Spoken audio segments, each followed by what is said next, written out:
Ya, balik lagi di channel gua. Sekarang gua sudah sama seorang influencer.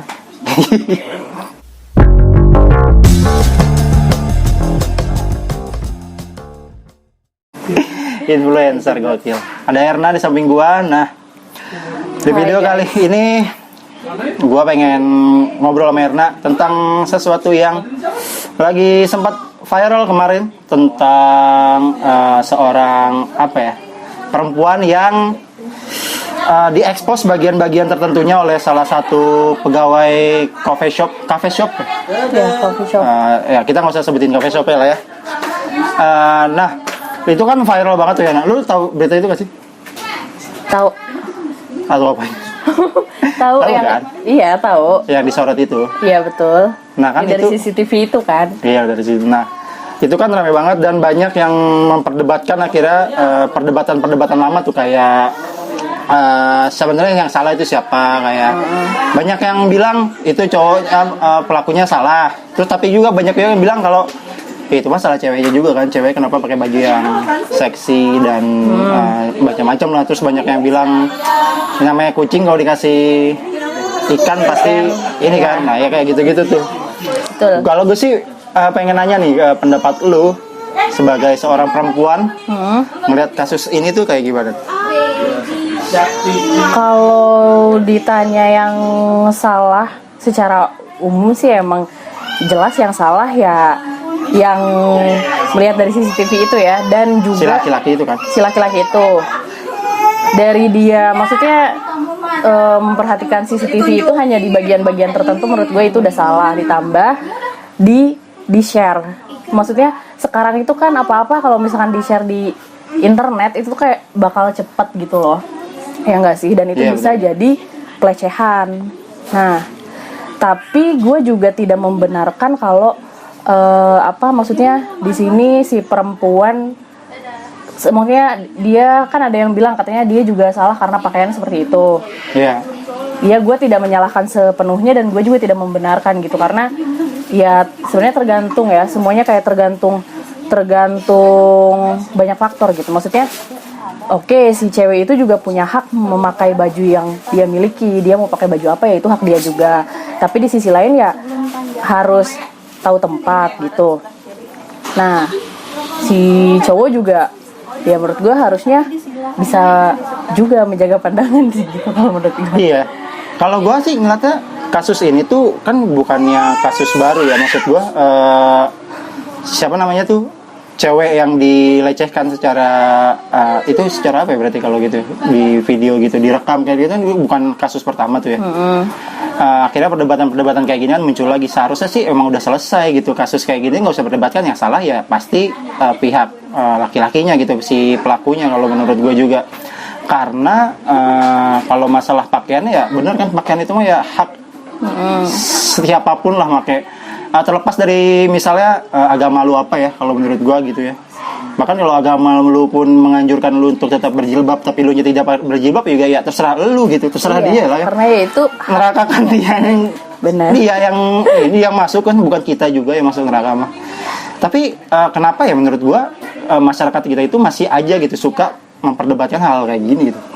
Apa karena kita itu adalah bangsa yang memang masih patriarki lah secara ini, dan memang kan itu nggak bisa dihapus dalam waktu yang sebentar ya. Kayak patriarki itu udah jadi budaya kita lah, tentang bahwa cowok itu yang selalu di atas dan wanita itu selalu yang di bawah dan selalu ditindas gitu kan.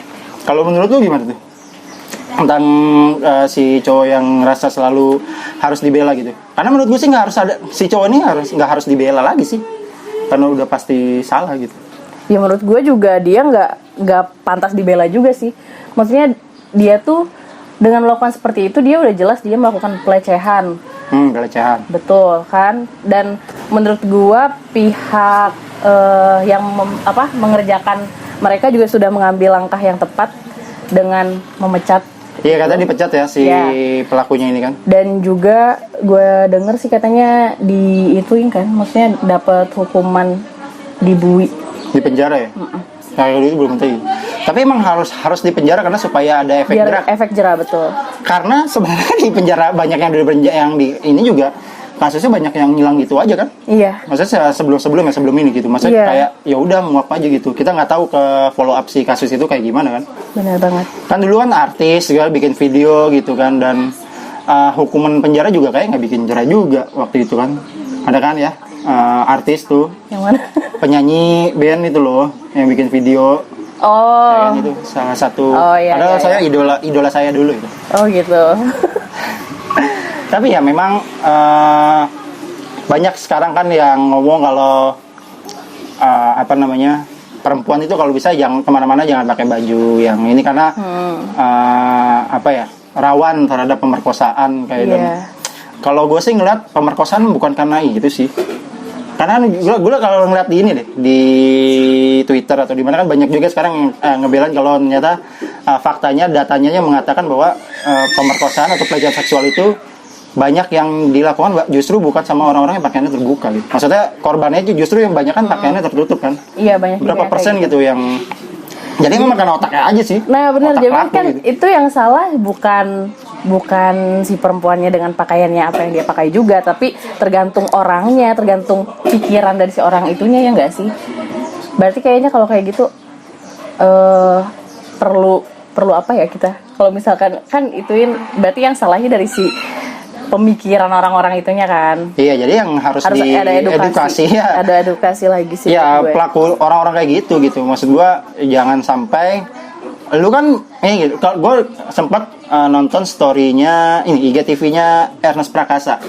Dan gue setuju tuh yang analogi yang kalau bilang ya ikan dikasih tongkol, kucing dikasih ikan, itu pasti mau gitu kan. Kalau menurut gua sih kita kan bukan kucing ya, maksudnya laki-laki manusia itu kan bukan kucing. Yang ngebedain manusia sama kucing kan ya tindakan setelah itu gitu. Maksudnya kan kalau gua nih ngelihat cewek pakai seksi di depan gua, apakah gua terangsang? Jelas. Karena secara naluri dan insting gua sebagai laki-laki ya pasti harusnya terangsang. Kalau gua nggak terangsang, enggak normal. Gue lebih terangsang sama yang laki-laki dengan perut kotak, justru kan gue nggak normal gitu. Yeah. Tapi kalau gue justru gue ya terangsang gitu nafsu. Tapi kan follow up setelah itu gitu kan yang membedakan kita justru dengan binatang. Kalau binatang mungkin setelah instingnya bilang dia nafsu ya akan dia langsung ya sikat kan. Dan kalau menurut gue sih kita harusnya agak susah memang kan. Kalau Ernest juga bilang agak susah kalau kita mengubah pola pikir generasi-generasi sebelum kita gitu. Kayak memang udah terbentuk sih, kayak memang pola pikir patriarki itu udah terbentuk dari tahun kapan ya, dari dulunya udah begitu gitu ya. Dan kayak sih tugas kita sekarang adalah untuk mengedukasi generasi-generasi muda gitu. Jadi kalau ada pelecehan seksual atau bahkan kayak pemerkosaan itu bukan salah korbannya, tapi yang salah adalah si pelakunya. Jadi berhenti untuk menyalahkan korban. Jangan hanya karena dia pakai pakaian yang terbuka atau kayak gimana ya, otak lu aja jaga, kepala atas dan kepala bawah lu tuh harus sinkron. Jangan sampai salah. Kan kadang ada juga tuh kasus-kasus yang misalnya pelecehan di transportasi gitu, transportasi umum kayak gitu. Dan sempat juga kayak sama sih komen-komennya kurang lebih ada juga yang menyalahkan si ceweknya kenapa nggak ngelawan karena gitu ya. Mungkin kalau di kasus yang CCTV itu karena si cewek tidak tahu kalau kameranya menyorot ke dia. Tapi kalau misalkan yang secara langsung, kita juga nggak boleh memikirkan langsung judge seperti itu karena kan kita nggak tahu psikologi si korbannya seperti apa gitu. Ya mungkin takutan. Iya, mungkin kayak dia tahu tapi dia nggak bisa ngelawan atau gimana karena ya itu tadi kadang sampai ada yang kayak mau gerak juga susah, mau teriak gimana. Lu pernah nggak sih ngalamin kayak gitu? Atau melihat lah? Pernah. Lu pernah mengalami? Gue pernah mengalami saat itu, saat masih kuliah di bis kota. Kayak gimana tuh itunya? Jadi waktu itu kan lagi padat-padatnya ya. Lagi padat-padatnya dan pokoknya emang jadi posisinya saat itu gue lagi di bis kota, padat banget. Nah akhirnya dari sekian tempat kayak gue dapat tempat duduk awalnya, tapi sebelum ke tempat duduk itu gue tuh ada dempet-dempetan sama bapak-bapak sih bisa dibilang ya. Iya, dia bapak-bapak tapi dia belum tua-tua banget juga sih. Cuman ya gitulah kayak umur 30-an gitu. Nah, sebenarnya pas gue berdiri aja, gue tuh kayak ngerasa itu kan lagi padat ya, maksudnya kayak oke, gue pakai tas dan lain-lain gitu. Terus kok kayak ada yang raba gitu loh ke daerah sini, ke daerah punggung atau ke pinggang. Pinggang. Tapi gue tuh apa perasaan gue doang gitu kan awalnya. Terus gue langsung kayak gue geser sampai akhirnya gue dapat tempat duduk. Tapi sayangnya si bapak itu tuh akhirnya dapat tempat duduk juga di samping gue. Terus? Nah, gue awalnya maksudnya belum ngeh orang itu ya, maksudnya kayak gue cuman kayak ngerasa, tapi gue juga kan posisinya kan siapa, itu gitu. kayak lagi padat banget, gue nggak mungkin kayak nengok gitu juga, bisa gue nengok langsung muka orang juga gitu kan. Jadi gue nggak nengok, cuman kayak ngerasa apa, gue geser akhirnya gue duduk. Nah, ceritanya gue duduklah sama si bapak itu. Terus gue tuh duduknya yang di samping jendela. Saat itu gue tuh gimana ya, gue posisinya ngantuk banget karena capek habis berkegiatan gitu. Dan pas lagi tidur kayak gue ngerasa itu lagi, berarti kan kata gue, berarti yang tadi itu bener terjadi gitu loh. Makanya kan kayak kok ada lagi gitu perasaan kayak gitu. Jadi dia tuh kayak menyembunyikan tangannya di balik tasnya gitu loh, kayak copet ya bisa dibilang gitu. Nah terus kan akhirnya kata gue, ini kok tempat duduk malah jadi kayak sempit banget. Kebayang dong, makanya gue deket jendela jadi kayak makin kesini banget gitu. Gue kan jadi gini kan, gue mau teriak juga, kayak gue juga nggak tahu, maksudnya nggak apa sih, menyaksikan secara langsung gitu loh, nggak ada buktinya juga gue menyalahkan orang itu atau gimana. Cuman saat itu, saat gue ngerasa gue di situ jadi korban, memang bener-bener gue nggak bisa melawan gitu ya. Jadi ya udah, gue langsung minta turun aja saat tahu itu terjadi sama gue gitu. Gue langsung turun, gue cuman liatin aja mata orang itu. Terus si apa yang pas lu tadi? Iya, dia langsung kayak kaget juga sih dengan respon gue, langsung kiri gitu kan, langsung turun gitu, langsung gitu. Gue langsung lari, padahal itu bukan tempat tujuan gue berhenti gitu. Gue langsung ngabarin teman gue karena di mobil itu gue kepisah gitu kan. Terus gue langsung ngabarin, tadi yang di samping tempat duduk gue ini dia gini terus gitu. Ya udah sampai kosan nangis lah, baru bisa berekspresinya tuh saat udah sendiri gitu loh.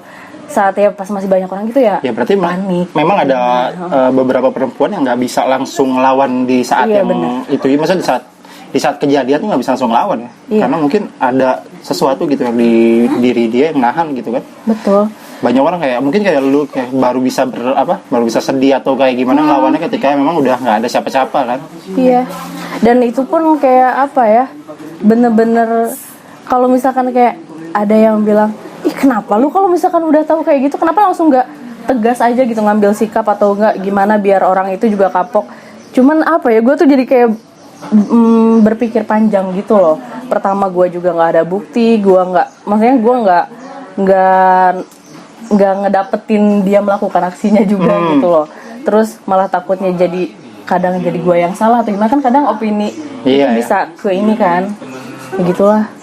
Jadi saat itu gue cuman memilih untuk diam dan langsung turun dari bis itu, dan baru bisa berceritanya tuh ya pas udah kayak mulai tenang gitu. Nah kan pernah juga gitu gue baca kasus serupa juga yang mungkin dialami sama orang-orang, dan ya gue memaklumi korban merasakan seperti itu karena ya itu tuh nggak segampang kalau lu jadi korban gitu. Ya nggak segampang kayak lu teriak dan bisa ngelawan gitu, nggak ngelawan itu nggak semudah yang lu ketik gitu. Betul. Bukan cuma sekedar LAWAN gitu ngelawan tuh, tapi yang memang harus ada keberanian dan kondisi mental yang cukup lah ya. Betul. Maksudnya kalau kayak gitu kan lu juga terserang secara mental gitu. Kalau gue mah pernah ngelihat orang di kereta deh, kalau nggak salah waktu itu gue ngelihat di kereta Jakarta gitu ke arah Bogor. Jadi ada bapak-bapak moto. Kalau dia mungkin kayak yang di CCTV kemarin itu dia pakai HP gitu. Gue ngeliat tuh dia di depannya tuh kayak cewek pakai baju terbuka gitu, terus handphone gitu kan fotoin. Dan gue ngeliat gambarnya. Oh my god. Dan pas gue mau deketin, bapaknya cabut. Padahal pas gue pengen deketin tuh bukan pengen gue pengen minta gambar sih kan. Waduh, kacau ini. Enggak, maksudnya dan itu emang kejadian gitu, maksudnya di depan mata gue dan ketika pengen gue tegur tuh langsung cabut gitu. Dan kalau nggak gue seinget gue ngomong ke ini deh, ke si petugas kereta kan ada kan, gue kasih tahu gitu. Dan dia kan cabut ke gerbong sebelah, gue nggak tahu diapain tuh, ataukah ditangkap atau memang diawasin atau gimana, gue nggak tahu sih. Tapi itu pernah gue lihat gitu, dan aneh aja sih gue ngeliat ada orang-orang yang dengan beraninya, beneran berani gitu. Kondisi kereta waktu itu nggak terlalu rame, ke arah Bogor di jam 1 lah, jadi masih belum jam-jam pulang kerja kan, itu masih kosong gitu. Ada yang benar-benar dipoto gitu. Gue sih aneh juga sih, entah apa yang memotivasi dia. Mungkin ya kalau kelainan pasti sih, kalau gue ngasih itu emang itu kelainan, cuman kan kelainan yang nggak bisa didiamkan gitu kalau kayak gitu-gitu tuh. Dan gue juga jujur sampai sekarang takut juga sih kalau di transportasi umum yang bergabung sama cowok. Makanya gue kalau misalkan naik kereta, gue selalu di gerbong cewek. Meskipun gerbong cewek katanya lebih menakutkan. Iya, emang menakutkan ya, mungkin kayak saling sikut lah. Karena kan di sana nggak ada toleransi ya. Nah itu dia, makanya ya udah semuanya cewek. Ada yang kosong langsung jebret aja gitu. Ya, tapi lu merasa jauh lebih safety aja di sana. Betul. Karena memang ya terjauh dari kayak jadi gitu. Mau kita berdekatan pun ya udah, atau sesama cewek gitu. Iya sih. Jadi ya kalau buat yang ya, teman-teman sih stop lah untuk menghakimi korban pelecehan seksual, terutama itu kayak perempuan. Karena kalau masalah pakaian dan pakaian dan yang dia pakai itu udah bukan lagi ininya gitu, nggak nyambung lah kalau lu nyalain si korban hanya karena dari pakaian ya. Sebenarnya sih kalau kata gue juga mau ya itu terserah lah si cewek itu mau pakai baju apa atau gimana, kan itu haknya ya. Kita kembali ke hak masing-masing. Cuman yang penting tuh asal jangan ngerugiin orang aja deh. Tuh. Ya nggak sih? Itu lu juga mau berbuat apa juga ya terserah, asal jangan merugikan orang lain. Apalagi kalau ada ibu-ibu nih juga nyalain, banyak juga gua baca komen di mana gitu ada. Iya, makanya jangan suka suami saya tuh suka ngeliatin suaminya katanya suka ngeliatin cewek-cewek seksi katanya. Ya Anda juga seksi harusnya ibu-ibu, jangan cuma pakai daster. Jadi ya, haruslah laki Anda juga nggak mungkin, laki Anda juga nggak mungkin liatin Anda kalau pakai daster. Di sini rambut masih dirol, beleknya masih belum dielap. Siapa yang mau ngeliat dong? Maksud gue ya jangan disalahin ya ibu-ibu. Jadi sebenarnya sebelum kita mungkin sebenarnya emang nggak boleh menyalahkan orang, tapi kalau misalkan sampai kayak gitu ya harusnya kita introspeksi diri. Iya. Kenapa? Kayak gitu. Jadi agak miris juga kalau misalnya ketika ada perempuan yang menyalahkan perempuan lain tuh gue agak kasihan juga sih. Miris lah, lebih ke miris gitu. Oke, sekian gitu aja kali ya, Nak. Thank you buat ngobrol-ngobrolnya dan Kang Aceh buat kesempatannya. Lain kali kita ingin ngobrol-ngobrol lagi yang lebih ini ya. Mudah-mudahan sih yang tadi gue bilang, kita nggak lagi ya menyalahkan korban pelecehan sebagai objek serangan gitu. Karena memang yang jelas, yang namanya juga kan dia udah jelas korban ya. Iya. Yang salah ya jelas namanya pelaku gitu, bukannya Betul. dia. Gitu aja sih. Oke. Sampai jumpa nanti teman-teman di video-video gue selanjutnya juga. Follow juga, subscribe juga YouTube-nya Erna. Asik, Erna punya YouTube. Ya tapi udah lama gak upload video. Tapi gak apa-apa. Iya punya. Jangan lupa subscribe YouTube gua Erna Wiguna, Instagram juga Erna Wiguna. Asik. Oke. Thank you.